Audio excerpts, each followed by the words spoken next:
Welcome to another insightful edition of The Mirror with Beauty Benjamin, the platform where we hold up the mirror to society, reflect on pressing issues, and seek lasting solutions. Today we turn our attention to one of Nigeria's recurring environmental disasters. It's flooding. Year after year, Nigeria has been faced with most devastating environmental challenges. Communities are being displaced, livelihoods, properties are destroyed, lives are lost. Are we really paying attention to the early warnings? How effective are the mitigation and response strategies? The question remains, why are we so vulnerable?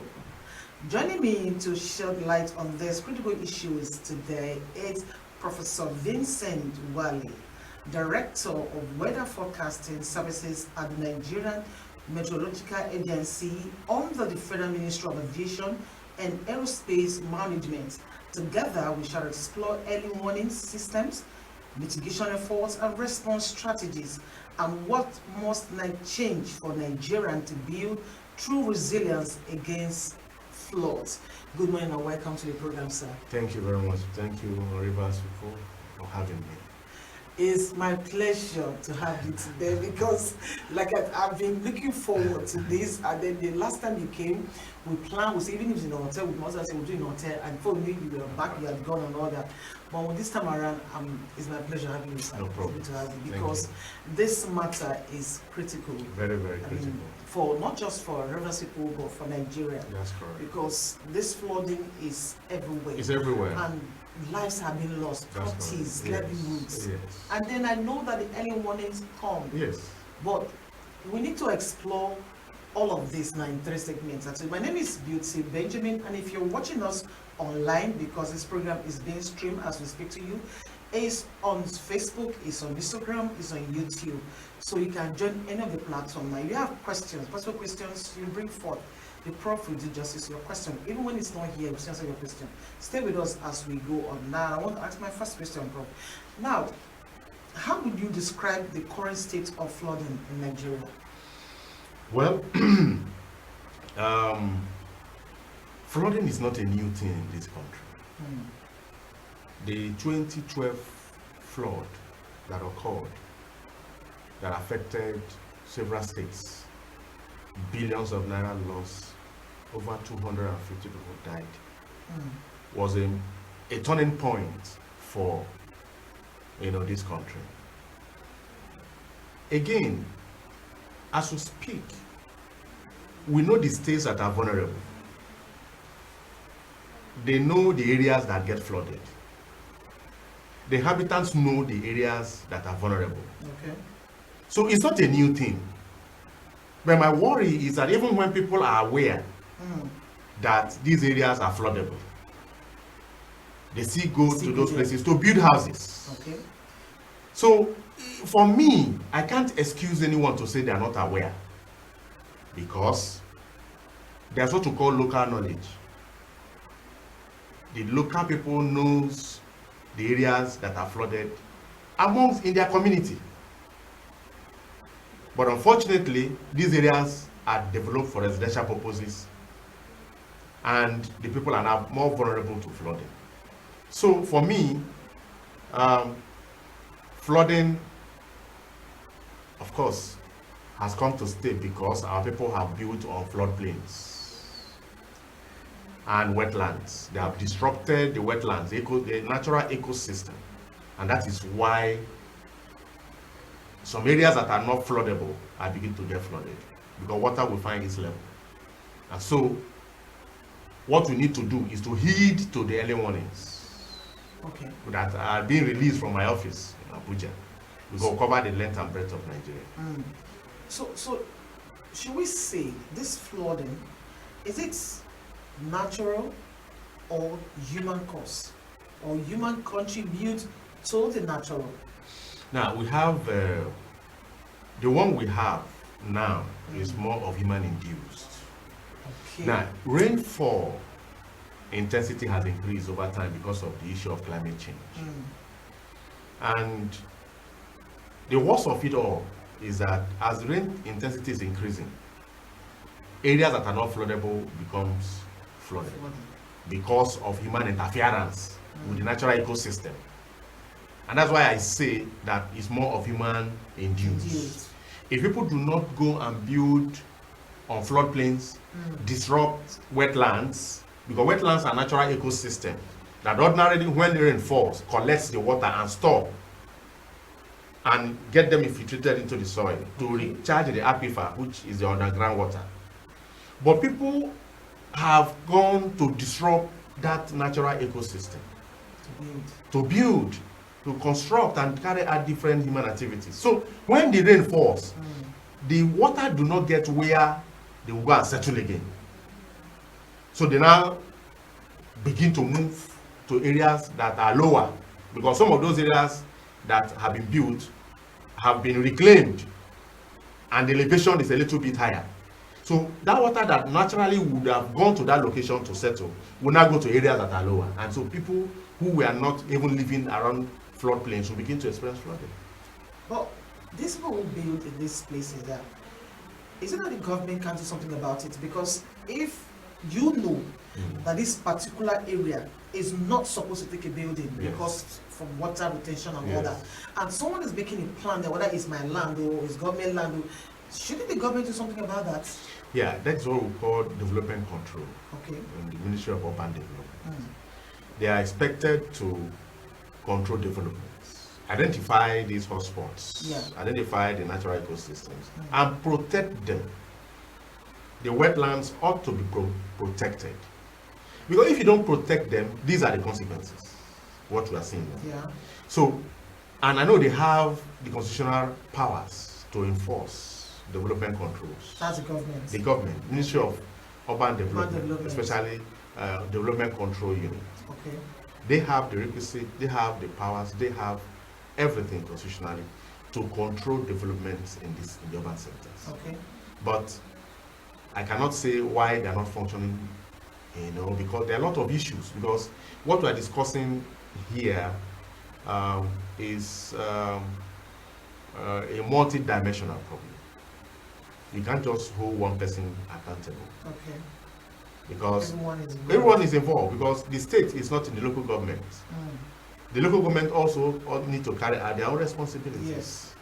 In doing all of so every hands must be on deck to ensure that this issue is handled. Now, from NIMET's perspective, now, what early warning signs or systems are currently in place to alert citizens ahead of flood disaster? I know you people come out with details. Yes, we give warnings, 3 days warnings of where we're going to have intense rainfall that will lead to flooding. 3 days warning? Ahead of time. Ahead of time? Yes, ahead of time. Is 3 days enough? 3 days. Now, what I mean is, what I mean now, for people to evacuate and leave the areas that will be flooded in 3 days.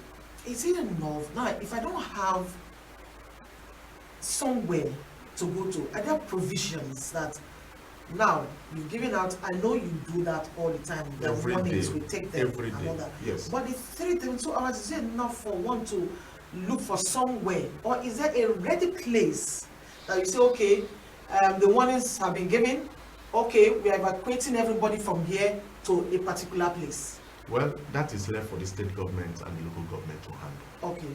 We give warnings across the country and identify local government and the states that will be affected. Okay. We expect that the states should take it off from there. Should take it off from there. The local government chairman should take it off from there. That's where everybody is involved. It's involved. The communities. Okay. Everybody must be involved. So NIMET has released the alerts that these are the areas that will be flooded. And when we say these areas will be flooded, the local inhabitants also know the areas with local knowledge.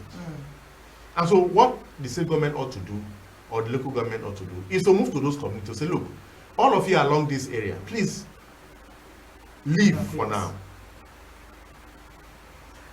And now I understand. Where they will go to is the question you are asking. Yes. That is the responsibility of the states. The states, okay. And the local government. And to provide locations.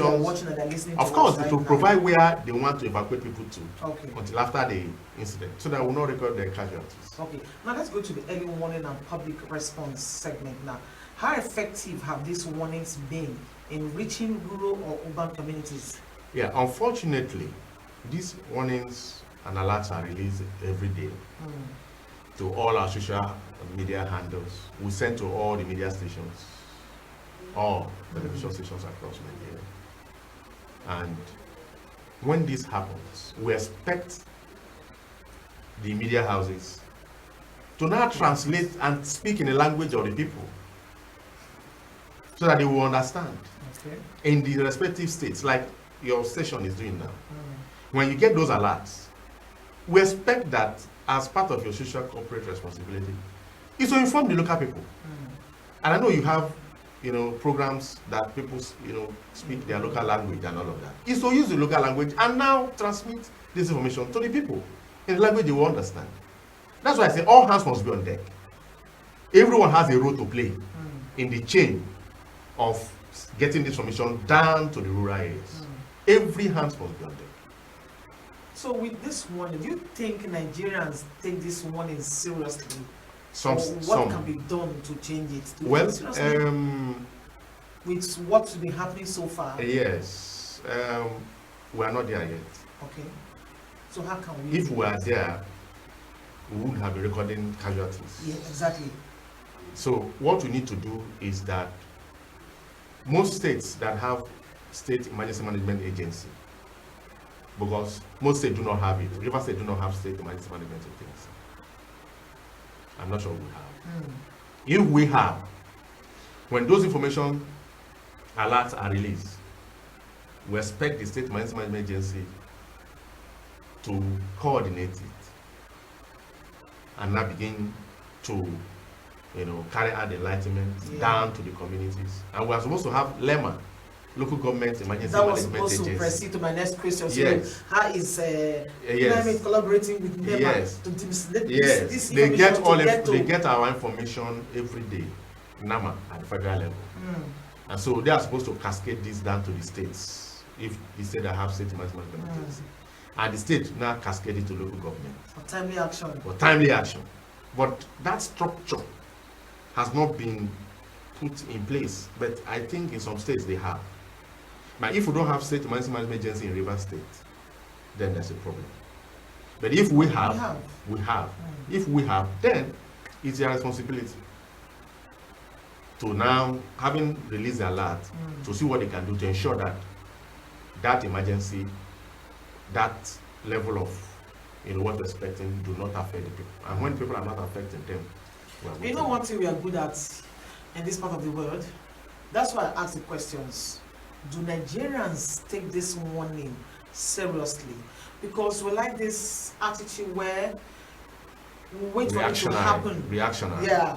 When it happens, they will start. Yes. There's somewhere that we don't take proactive actions. Okay, now they've given us warnings. We have 72 hours, and then probably before that 72 hours. There should be some preparation that will go. Between this month, we're expecting rain. Of course, we already know when the rains are coming. We have facility already constructed and kept in place. So the minute NIMET comes and says, okay, these are the warning signs, 3 days time, you just move and then go. Straight. So why isn't that structure not in place? So we're always moving at the very when it's happening. And by that time, we are losing lives, losing property, and all that. And so spend more. So that is the problem. So that structure needs to be put in place. So how do we do that? It's the state government. The political will is not there. If the political will is there, it's doable. Local government can do it. Okay. State government can do it. Okay. So why are they not doing it? It's because there's no political will. So is there no way that the federal, you are from the federal now. Yes.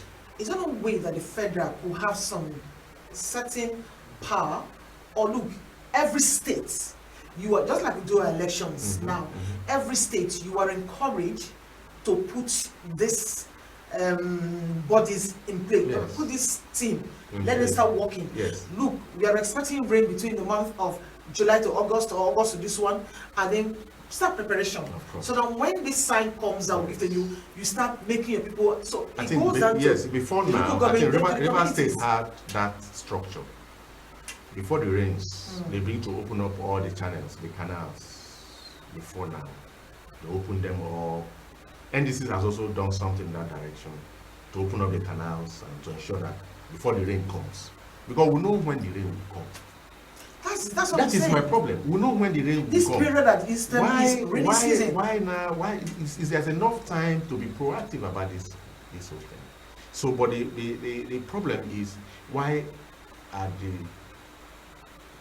why is it that the states and local government are not working to it? It's what I can't explain. Okay, let's move on to the mitigation and long-term solutions, because everything that we do, if we don't have these long-term solutions, we keep, like you said, we spend more, just go around, and we're spending more. But we have a long-term solution. I think that's what now. Look at it now. What proactive measures should governments or communities take to reduce the impact of flooding before the rainy season begins? Now, one thing I must also say is that NIMET releases the seasonal climate prediction yearly in February. It's a national document. We release it February, very early in the year. Identify the local government, identify the states that will be flooded, and we'll follow it up with three days warnings from beginning of the year. Even when we identify the states, we have identified the areas that will have flood early in the year, and we identify the months from the beginning, and we invite all the state governors. We invite all the relevant ministries, and we release the document to Nigerians. Okay. Nobody's interested. Maybe we should make it like a public hearing. It's a public. It's a public thing. Now, you are saying that I'm seeing it like where the federal government gets to, even to the local communities. You know, it's difficult because there has to be a structure. Yes, of course. Now, if you collaborate with state governments and the local governments and the traditional rulers. Yes, the local communities. Everybody has to. I told this. Everybody it involves everybody. Now, but it's not for NIMET to do so, because we don't have that constitutional powers. Okay. To do so. Okay. So, and of course, you know, states are autonomous. They have their powers. Yes. To do all of them. So you can't command a governor, you must do this, you must do that. Even when you know that flood is part of your state, that flooding incident is part of your state. So you need to even plan ahead of it. Now let's look at how important urban planning and proper waste management in flood mitigation, because that's one problem we are also having. Yeah. Now, but I'll take that question. Let's go on a quick break. Now, stay tuned as we get to you.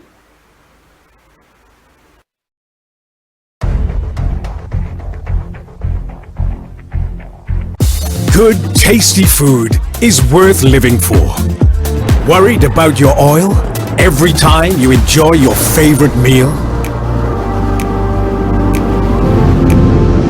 Introducing Smart Balance. Smart Balance rice bran oil is rich in gamma-oryzanol. Several studies suggest that gamma-oryzanol may contribute to the reduction of bad cholesterol. Golden Terra Smart Balance oil. Good food, no worries. No buy am! But why? You know, say this big bull bag of rice no get the new big bull holographic seal.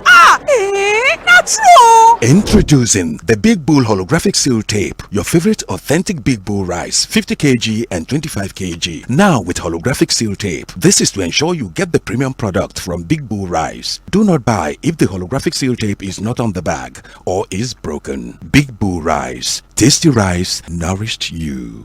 What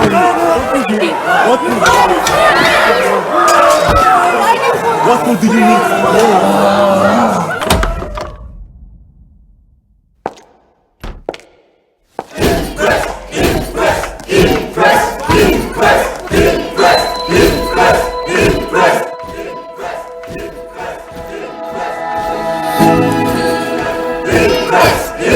Guys, food is ready.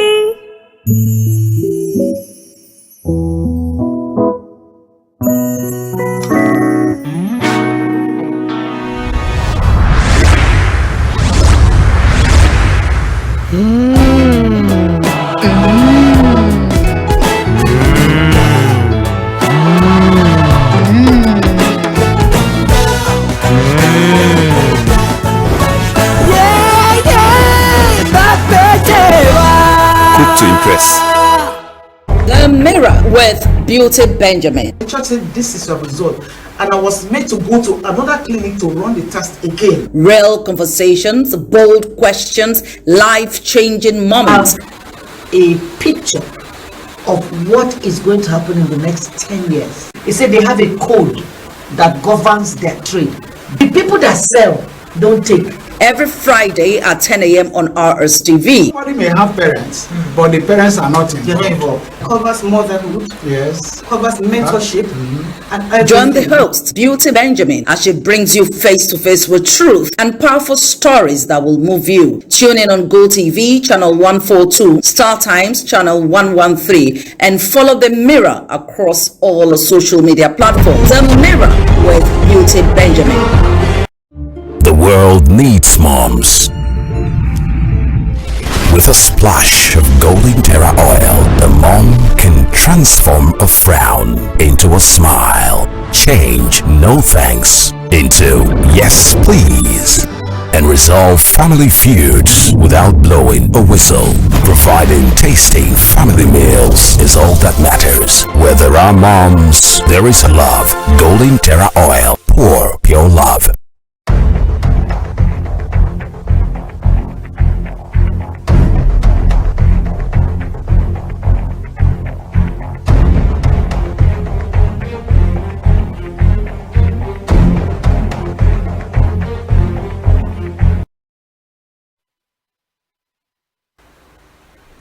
Welcome back to The Mirror with Beauty Benjamin. You're just tuning in. This is RSTV, and this program comes to you every Friday at 10 a.m. You can join us on our social media handle. You can watch after, you can stream as the program is ongoing. Yes, bring your questions, and then be sure you're going to get solutions to your problem. Now, I'm talking with the Professor Vincent WELI, and we're talking about the flooding in Nigeria, not just Rivers State alone. This flood cut across the whole country, and we're looking at how we can get a long-lasting solution. Now, Prof, back to you now. I was asking, how important is urban planning and proper management in waste management, rather in flood mitigation? Because the waste problem is also part of the problem. People trash their waste in the drainages, in the canal, on the road, and they forget that when the rain comes, it will bring it back to us. First and foremost, the role of urban planning is very, very important. In other clients, government buy up spaces, plan it, and people move in. Like what the estate people are doing. Yes. They buy up a place, plan it out, the layout, then people move in. But in our condition here, the local people sell their land by themselves. So government do not have that opportunity to plan out the layouts. So you have development that is spreading haphazardly. Exactly. So if development building is springing up haphazardly, then there's no drainage plan, there are no green areas, there are no, the wetlands are tampered with, and all of that. So it's a serious problem. Very serious. But if you go to the areas where the estates that are well planned, you hardly will can you have these issues, even though they are very expensive too. But that is the real picture of what it ought to be. Layouts that are well planned, then people move in. You know why I'm kind of laughing? Yes. We that are from here. Yes. Now, if this is my land. Yes. Nobody comes. Do you get? You don't have that right. Say, government want to come and take my land, say, want to plant. How? Yes, we'll pay you. What needs to be done? The government takes the land and pay, just like what the estate developers are doing. They pay the local people. Okay. And take the land. Then it can be done. It can be done. It's not that it's not possible. Maybe we should do more awareness. Yes. The government need to do so. Yes. Like what is happening along the Victoria axis. Yes. They have bought that place. That city. Yes. It's beautiful. That is what it ought to be. It's beautiful. Yes. That is what it ought I to passed be. there and I was like, is this Port Harcourt? That's correct. That is what government ought to be doing. Okay. If they were planning and every year they lay out, they come up with areas to develop and build, and that is what it ought to be. Okay. So it's doable. Okay. And in that sense, the Ministry of Urban Planning will have, the opportunity to plan this the town. Okay. But as it is, they don't have they can't plan, come up to a local government, a community like Humus, or any of these communities that are selling their land the way they like. So, but what government need to do is to pay off the local people. And we have a lot of lands now. Pay off the local people, then plan the place. The whole from Emoha access Down, their land, go to the good side, there Yes. surplus of land. Yes. So that is only way we can get it right. Okay. But thank God the private sector has come in now. I don't believe in the axiom or in the philosophy that government is not good in business. It's because of the crop of people we have, that the capitalists have capitalized on that to say government is not good in business, everything should be on private hands, that kind of thing. Otherwise, government can intervene, pay off the entire community, and then maybe ask private sectors to go and develop, or they develop by themselves, and maybe a PPP. So that is the best way to go. Okay. Yes. So now, the last question of this segment is that what role should local governments and traditional leaders play in community-based flood prevention? Yes. When the alerts are released, and maybe from your station you speak in a language they understand, we expect the local chiefs, the local authorities to now enforce, speak in a language they will understand further, and then use traditional institutions to ensure that people, because one thing we have discovered, that people will not want to move from their ancestral homes. People will not want to move from their areas of comfort. They want to remain. But it's for safety. But if they do not have where to go to, that's what I asked in the beginning. Yes.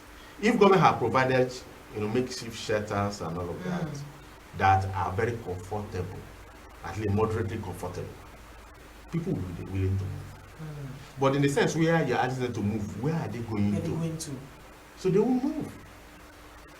And that is dangerous when they are not. That is the problem. You have not created where they will go to. So where would you want them to go to? That's what I said. Do we also, or should we have to wait until it's happening? Okay, it's flooded in Oginigbao, then you go there, start moving it to. The state knows the months that this flood will occur, as NIMET releases its seasonal climate prediction in the month of February.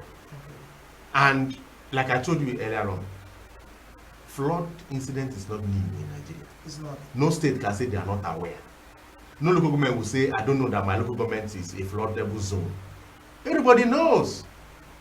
Why is it that there's no action taking place to curb this? So that's why I said there's no political will yet. Okay. And to get to a level when during campaigns, we want to hear those who want to occupy those offices, what they will do concerning environmental problems, the challenges. Because it's affecting everyone. And so, and what is affecting people, those who are coming to occupy those offices are not telling us what they will do when they get there. It should be one of their campaign. Yes. They must tackle environmental challenges of the locals. Not just building roads, building, and all of that, the schools. Let them see how they can handle environmental challenges as part of their campaign, promises. The people should ask them, as I come at local government chairman, you know that this our local government is a floodable local government. What are you going to do about it? Then let them speak. The people must, wake up to begin to ask questions. They're so vulnerable. Very, very vulnerable. Now let's look at the last segment, because I always work with time here now. It's a response and recovery. When floods occur, response time is often slow. What are the main challenges emergency responders face in situation? Because these things happen, and then we're getting that it was a sad one for me over the weekend, where we lost 2 members of my church to the flood at Iliozo. Now, probably they would have been found still alive if the response team was on time. but these people were found by Sunday evening. What are the challenges that make this particular team to be slow to action? In fact, I don't know if there's a response team put in place. Okay. When there's response team that is in place, they must have a control room that monitors this across the entire state. Exactly. They must have command and control centers. Exactly. Established in all the local governments that the state centrally will oversee. So, but these structures are not being put in place. Okay. If they're not there, there's nothing anybody can do. The first responders, the Red Cross, the police, and all others are supposed to be on red alert at all times. Those that are dedicated for that purpose. Yes. But that structure is not in place. So if the structure is not in place and flood alert is issued, who will act? Who will be the commander? There has to be categories of personnel who will respond. So who is the coordinator? Who coordinates at the state level? Who coordinates at local government level? We must have these command and control centers so that when alert is given, the state can call the local government will activate the process. And so the structure is not in place. I want to believe that the governments, they're listening, these agencies, they're listening. One single life that is lost, it's painful enough. And we keep having these issues every year, year after year, year after year. Today, we are talking about long-lasting solution. Let us know that we are having challenges, crises, but not from something that we can handle. You on the street, you that drives on the road and you eat, and you trash whatever debris on the road, you throw them in the drainage, you're contributing to what causes most of the flood. But sometimes you have this lazy canal that blocks, and then the water cannot flow. And so once it rains a little, it overflows on the road. It is a hydra-headed problem. As I speak with you, I don't know who gave Rivers people or Port Harcourt residents the idea that waste should be dumped at the center of roads. And you know that as waste are dropped at the center of road, there are other group of people who come to untie the waste. I think that is a topic losing for another day. The scavengers losing it. They are causing more harm. And this waste will begin to find themselves into the drains. Wind will carry them, our vehicles are moving, the waste are being scattered all over the place. And state government is paying people who sweep the road every day. It's a problem of its own. Yes. How to curb waste disposal in this city is another problem. We're not even talking about people who are not dumping in drains. But now there's a level of consciousness. People not tie their waste and bring to the center of the road. The these people will not come and untie it. You know that after they have scavenged, they will tie it back. No, they don't. They just leave it. Those guys need to go to jail. I think that should be the government's work. Yes. So the House of Assembly should begin to look at what they can do in this direction. A law that will, curb this menace. It's a serious menace. It's a very serious problem.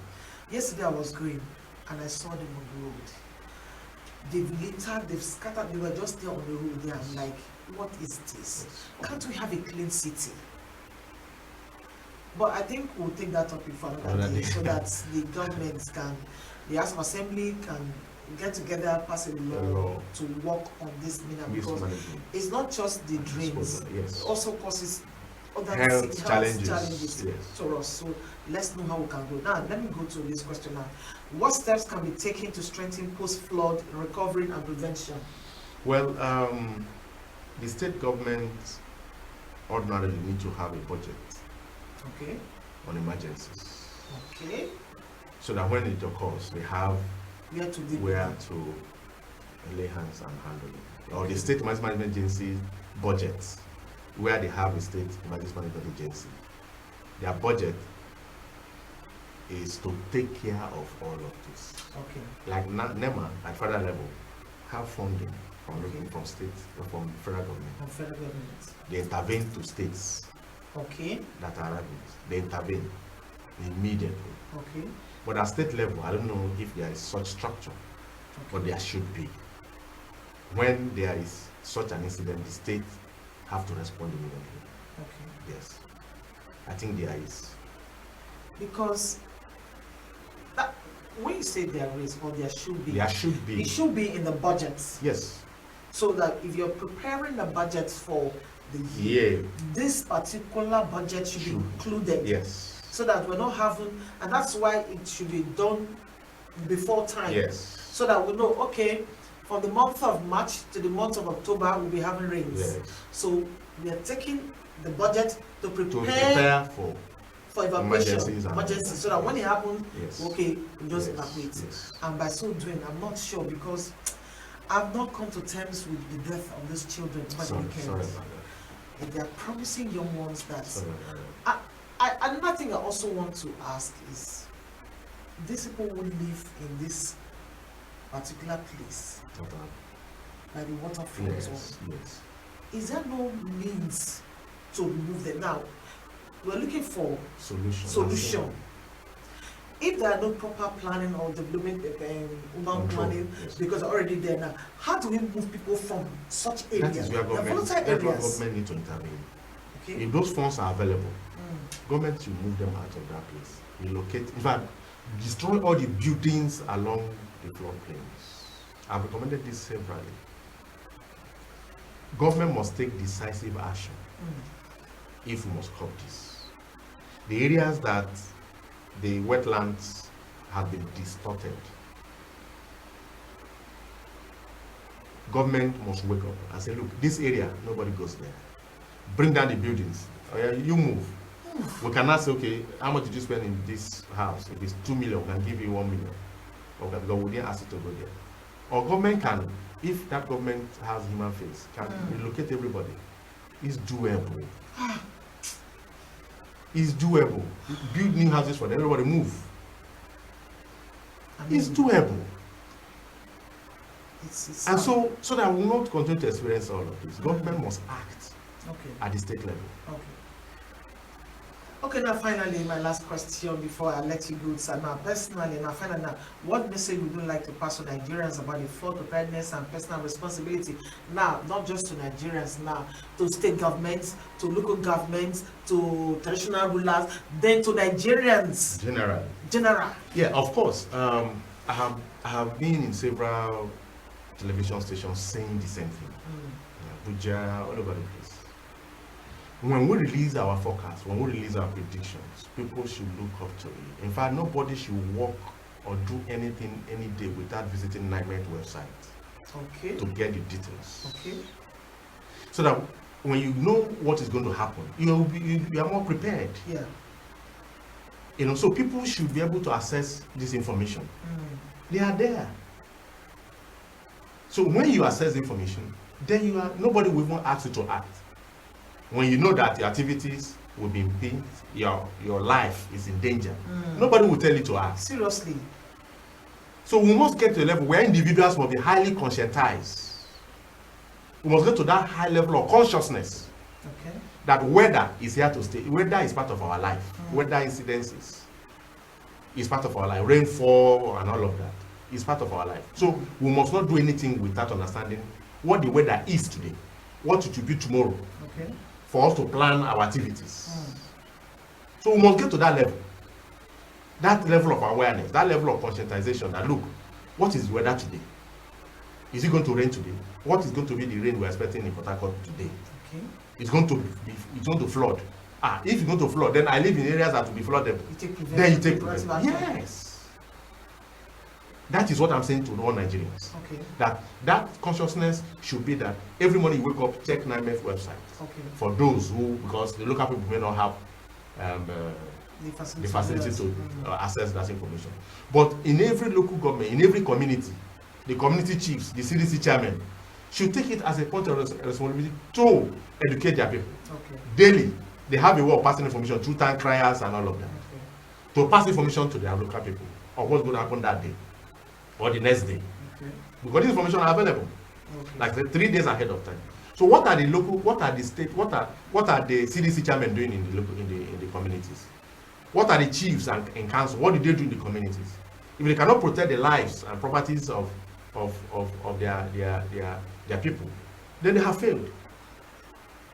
They should be able to access this information because most of them are educated. They should be able to access this information and relate to their people a day before or 3 days before. And also act. Put a structure in place. The youth groups and all of that, the age groups, they're out there. So let communities put structures in place. If state government is not acting, local government is not acting, the chiefs in the local community should put structures in place to help their people. And it's doable. And to the government. Yes. Okay. Thank you so much, Prof, for having you. Thank you, our viewer. You've been listening to one of the best graduating students in the departments and faculty of social sciences. So it's not just telling you what is not doable, he's telling you something that he knows. If I want to read out all I have gathered research about him, it will take us hours. So I just give you one, best graduating students. Now, so you know that he's not just talking, he knows exactly what he's talking about.